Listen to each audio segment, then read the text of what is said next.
अरे कैसे हैं प्रभु।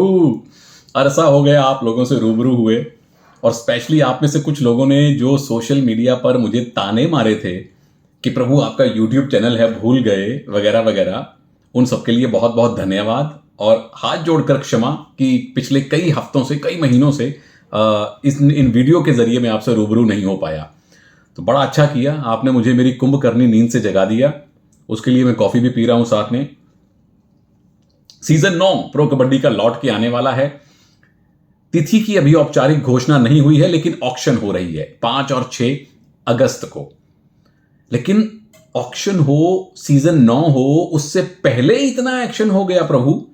मतलब जो यू मुंबा के सीजन 1 में कोच थे रवि शेट्टी साहब, जो पुनेरी पल्टन की युवा पल्टन टीम के कोच थे रवि शेट्टी साहब, वो कोच बन गए हैं पटना पायरेट्स के। पटना के लेजेंडरी कोच राम मेहर सिंह साहब अब कोच बन गए हैं गुजरात के।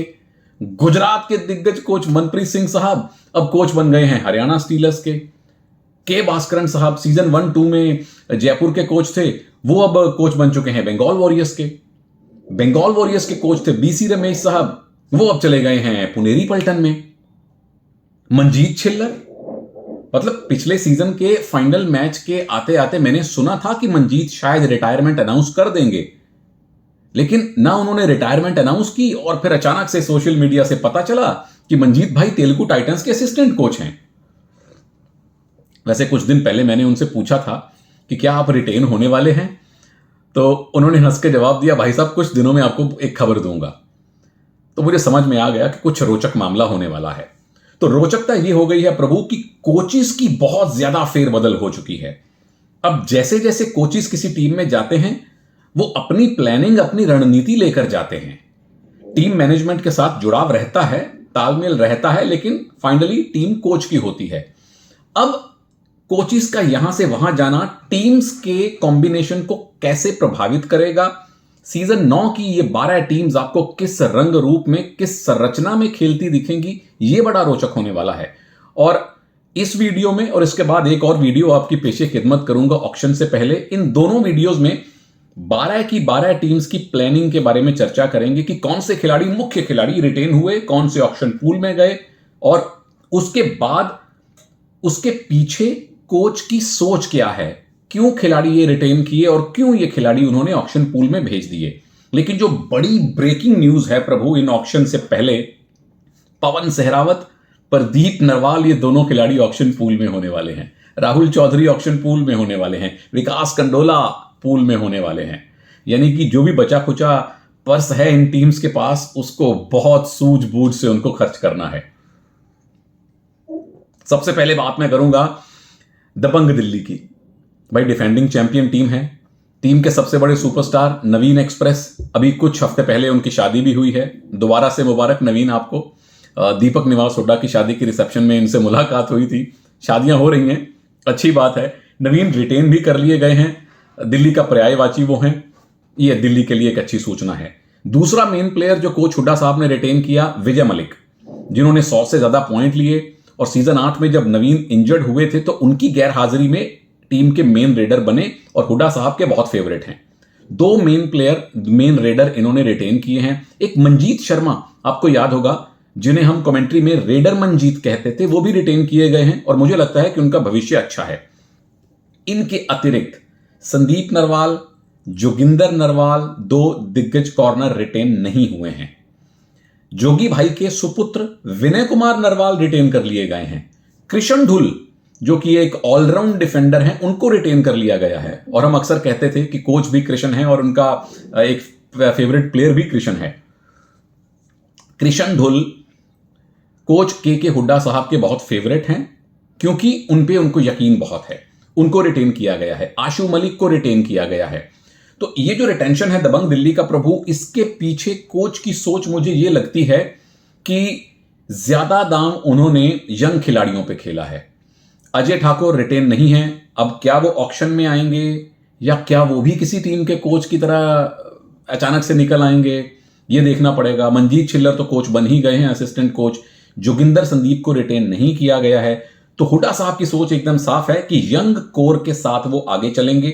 वो टीम जो कि अगले 3, 4, 5 सीजन में उनके साथ लगातार खेले, लेकिन एक चीज आपने हुड्डा साहब की कोचिंग में जरूर देखी होगी, वो बैलेंस बनाकर चलते हैं।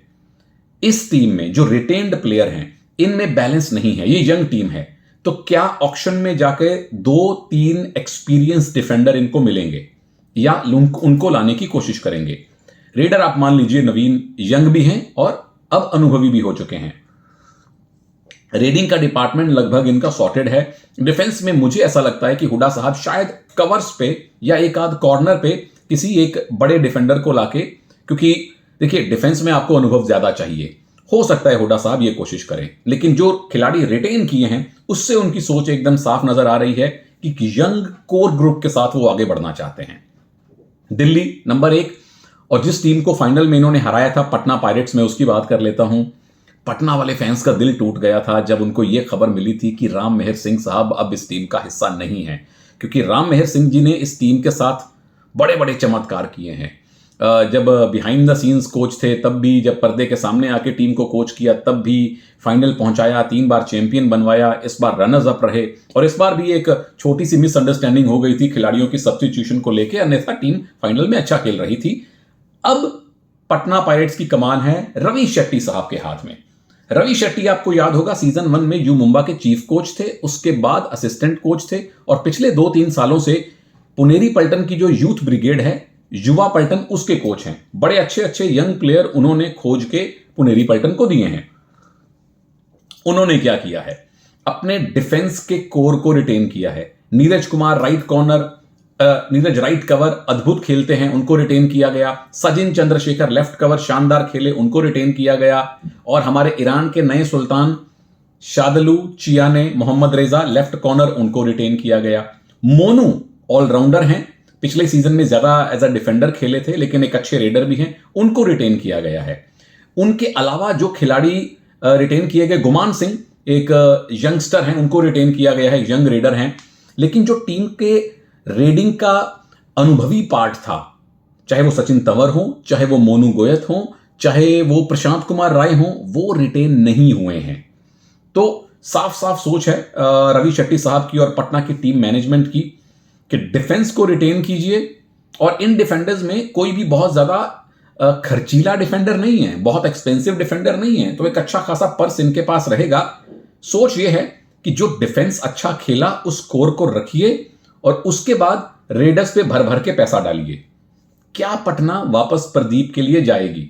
हालांकि पटना के कोच नए हैं, लेकिन पटना के पास पैसा रहेगा प्रदीप जैसे, राहुल जैसे, पवन जैसे रेडर को खरीदने के लिए। तो सोच साफ है, डिफेंस हमने अपना रिटेन कर लिया। डिफेंस में अगर आप और कोई बड़ा खिलाड़ी ना भी ले तो भी चलेगा। रेडर्स पे ये लोग अग्रेसिवली बिड करेंगे ऑक्शन में, ऐसा मेरा मानना है। अब टीम के पूर्व कोच राम मेहर सिंह साहब चले गए हैं गुजरात, उनकी बात कर लेते हैं कॉफी पीते पीते। गुजरात मनप्रीत सिंह का पर्यायवाची बन गई थी, लेकिन प्रभु परिवर्तन ही शाश्वत है, change is the only constant. किसी ने नहीं सोचा था कि गुजरात के कोच राम मेहर सिंह साहब बन जाएंगे या पटना उनको जाने देगी। उन्होंने क्या किया है, अब तक जो खबर मिली है मुझे, एक ही प्लेयर रिटेन किया गया है, HS Rakesh, highly skilled Rakesh. और जब गुजरात ने सोशल मीडिया पर यह अनाउंसमेंट की तो बड़ा अच्छा एक वीडियो क्लिप बनाया था और मेरी आवाज भी उन्होंने लगाई थी, highly skilled Rakesh, HS Rakesh वाली। थैंक यू वेरी मच इस मोहब्बत के लिए गुजरात। लेकिन सुनील प्रवेश की जोड़ी ऑक्शन पूल में है, MGR Mahendra Ganesh Rajput auction pool में है, प्रदीप जो पिछले सीजन में पहली बार खेले थे वो ऑक्शन पूल में है, गिरीश अर्नैक, रविंदर पहल ऑक्शन पूल में है, सुलेमान पहलवानी बहुत खेलने का मौका नहीं मिला था वो ऑक्शन पूल में है, राकेश नरवाल जो टीम के कंसिस्टेंट रेडर थे वो ऑक्शन पूल में है, अजय कुमार वो ऑक्शन पूल में है। तो गुजरात ने सिर्फ एक HS राकेश को रिटेन किया, बाकी सारी टीम ऑक्शन पूल में भेज दी। क्यों? क्योंकि नए कोच हैं, राम मेहर सिंह साहब हैं। हर कोच अपनी टीम अपने हिसाब से बनाता है। तो मुझे ऐसा लगता है कि शायद आपको अगले सीजन में गुजरात बिल्कुल नए रंग में देखने को मिले, क्योंकि जो पटना की टीम बनाई थी राम मेहर जी ने, उसका डिफेंस तो पटना में रह गया, रेडर ऑक्शन पूल में आ गए। तो क्या उन रेडर्स को लाने की कोशिश करेंगे राम मेहर, या उनके फेवरेट पूर्व खिलाड़ी प्रदीप नरवाल को यहां गुजरात में, प्रदीप क्या पता गुजरात की जर्सी में आपको दिखाई दें, या जो उनके उससे पहले के फेवरेट डिफेंडर थे जयदीप, जवाहर, हादी ताजिक, उनको गुजरात में लाएंगे। सोच एकदम साफ है। गुजरात की टीम हो सकता है सीजन 9 में आपको बिल्कुल नए रूप में दिखे। अब गुजरात के कोच और बहुत ही फैंस के पसंदीदा कोच मनप्रीत सिंह और उनके जोड़ीदार मित्र नीर गुलिया, ये दोनों चले गए हैं अपनी होम टीम यानी हरियाणा में, क्योंकि दोनों हरियाणा में रहते हैं। सोनीपत में एक साथ इकट्ठे एकेडमी चलाते हैं और वहां से बहुत अच्छे अच्छे प्लेयर ये प्रॉमिस करते हैं कि हम प्रो कबड्डी को देंगे। हरियाणा ने क्या किया? नंबर 1, विकास कंडोला अब ऑक्शन पूल में नजर आएंगे, उनको रिटेन नहीं किया है। रिटेंशन का मैं आपको एक और दोबारा से सीधा सीधा फंडा समझा दूं। कोई भी खिलाड़ी अगर रिटेन होना चाहता है, टीम से बात होती है। अगर टीम खिलाड़ी को रिटेन करना चाहे तो खिलाड़ी उसकी सहमति पूछी जाती है। खिलाड़ी रिटेन होना चाहे तो टीम की सहमति पूछी जाती है। जब टीम और खिलाड़ी दोनों सहमत होते हैं तो खिलाड़ी रिटेन होता है। एक भी पार्टी असहमत हो तो खिलाड़ी ऑक्शन पूल में जाता है। तो विकास कंडोला, मुझे नहीं पता किसने असहमति जताई, विकास कंडोला है ऑक्शन पूल में। सुरेंद्र नारा, हमारे सुमो वाली जोड़ी के सुरेंद्र नारा ऑक्शन पूल में जाएंगे। लेकिन किन खिलाड़ियों को रिटेन किया मनप्रीत ने? रोहित गुलिया जो पहले गुजरात में मनप्रीत के साथ खेलते थे वो भी ऑक्शन पूल में हैं। लेकिन रिटेन कौन से खिलाड़ी हुए? सारे यंगस्टर जो इनकी कवर की जोड़ी खेली थी, जयदीप और मोहित नांदल, इन दोनों को मनप्रीत ने रिटेन कर लिया। उनके अलावा मीतू शर्मा, जिनका पहला सीजन था यंग टॉल रेडर, वो भी रिटेन हो गए हैं। तो मोटी मोटी सोच ये है मनप्रीत की कि डिफेंस में जो युवा खिलाड़ी पिछली बार खेले थे या एक मेन रेडर हैं, उनको उन्होंने रिटेन कर लिया है। बाकी विकास कंडोला जैसे, रोहित गुलिया जैसे जो अनुभवी खिलाड़ी हैं या थोड़े से एक्सपेंसिव खिलाड़ी हैं, वो चले गए हैं ऑक्शन पूल में। और रोहित गुलिया पिछले सीजन में 90 लाख में बिके थे। अब रिटेंशन का एक रूल यह भी है कि पिछली बार जितना पैसा मिला उससे 15% ज्यादा आपको देना पड़ेगा रिटेन करने के लिए। यानी रोहित गुलिया मनप्रीत को पड़ते लगभग 1 करोड़ 3-4 लाख में। हो सकता है ऑक्शन में आपको सस्ते में मिल जाए। तो यहां मुझे मनप्रीत की सोच यही नजर आती है। और सीजन 5 से लेके 8 तक जो मनप्रीत पाजी की मैंने कोचिंग देखी है, उनका फंडा साफ है। बड़े बड़े एस्टेब्लिश्ड प्लेयर वो थोड़े कम चुनते हैं, यंगस्टर्स को ज्यादा लेकर आते हैं। और बहुत सारे यंगस्टर उन्होंने, जिसमें सुनील परवेश सबसे बड़े 2 नाम हैं, बहुत सारे ऐसे यंगस्टर उन्होंने प्रो कबड्डी को दिए हैं। एंड डू नॉट फॉरगेट, उनकी अपनी एकेडमी है जहां से हो सकता है कि कुछ NYP, कुछ न्यू यंग प्लेयर आपको इस बार उनकी टीम में दिखाई दें। दूसरी बात यह है कि रेडर्स को खरीदने के लिए उनके पास पैसा पड़ा हुआ है, क्योंकि जितने प्लेयर उन्होंने रिटेन किए सारे के सारे न्यू यंग प्लेयर थे जो बहुत ज्यादा खर्चीले होते नहीं हैं। तो मनप्रीत ने स्मार्टली पैसा बचाया है, डिफेंस के 2 मेन खिलाड़ियों को रिटेन किया है और उसके बाद मोटा पर्स बचा के रखा है रेडर्स पर पैसा डालने के लिए। यह है मेरे अनुसार हरियाणा के नए कोच मनप्रीत सिंह की सोच। तो हमने दिल्ली की बात कर ली, हमने पटना की बात कर ली, हमने गुजरात की बात कर ली, हमने हरियाणा की बात कर ली। अब बात करते हैं इससे पहले जो टीम जीती थी बेंगलुरु बुल्स, उनकी। इकलौती टीम है जो एक ही कोच के साथ लगातार खेल रही है, जो लगातार एक ही कोच में अपना विश्वास जताती है और वो कोच हमेशा उनके विश्वास को पूरा करते हैं, रणधीर सिंह सिरावत। रणधीर सिंह सिरावत ने जो सबसे बड़ा सुपरस्टार दिया है प्रो कबड्डी को, पवन सहरावत, वो अब ऑक्शन पूल में है।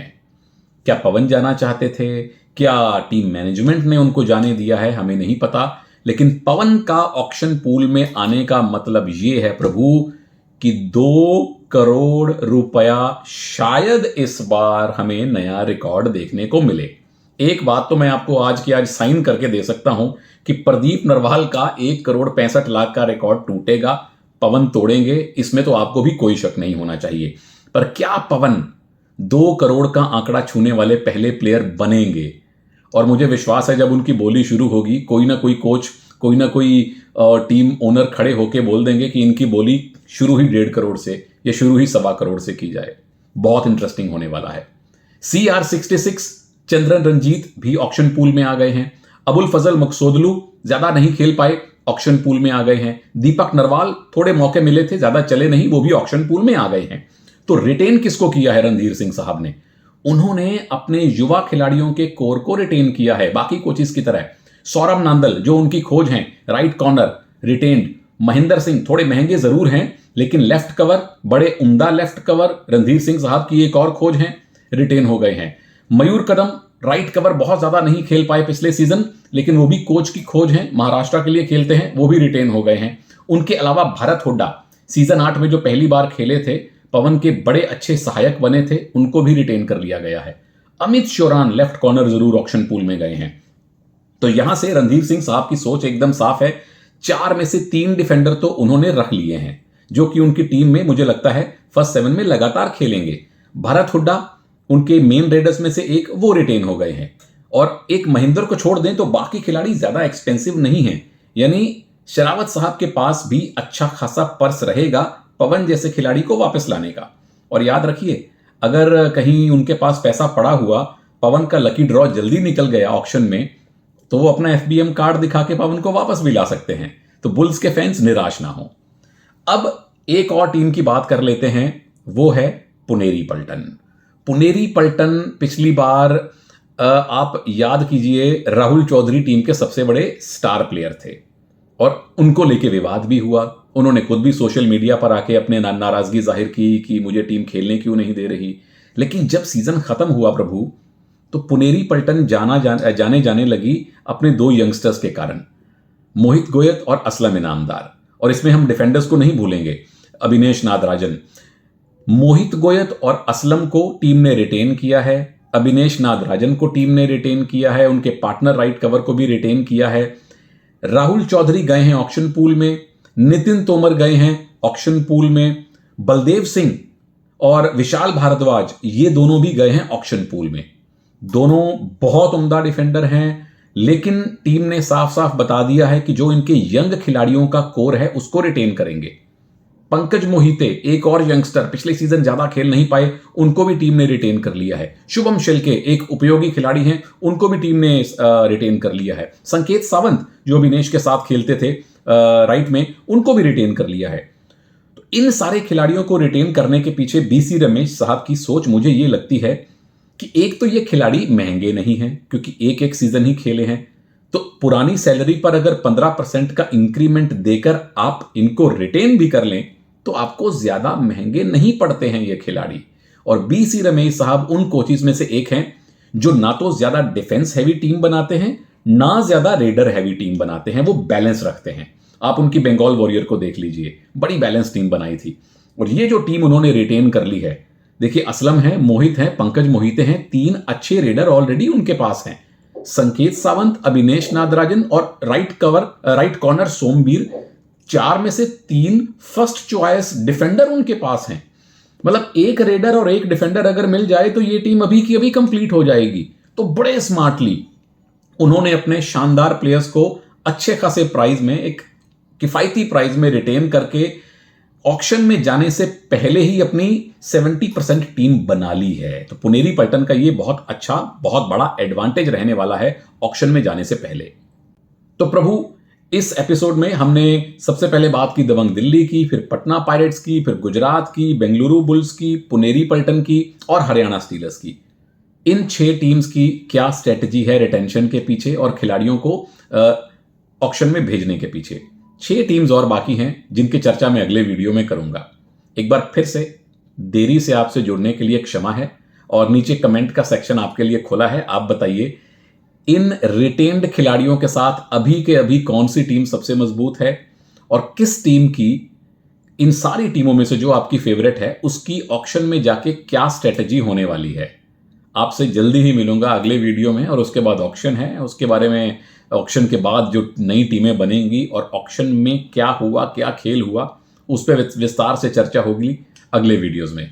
तो अपना प्यार, सहयोग, समर्थन बनाए रखिए। हमारा आपस का संवाद भी जरूर बना रहे और बना रहेगा, ये मेरा वादा है। जय हिंद।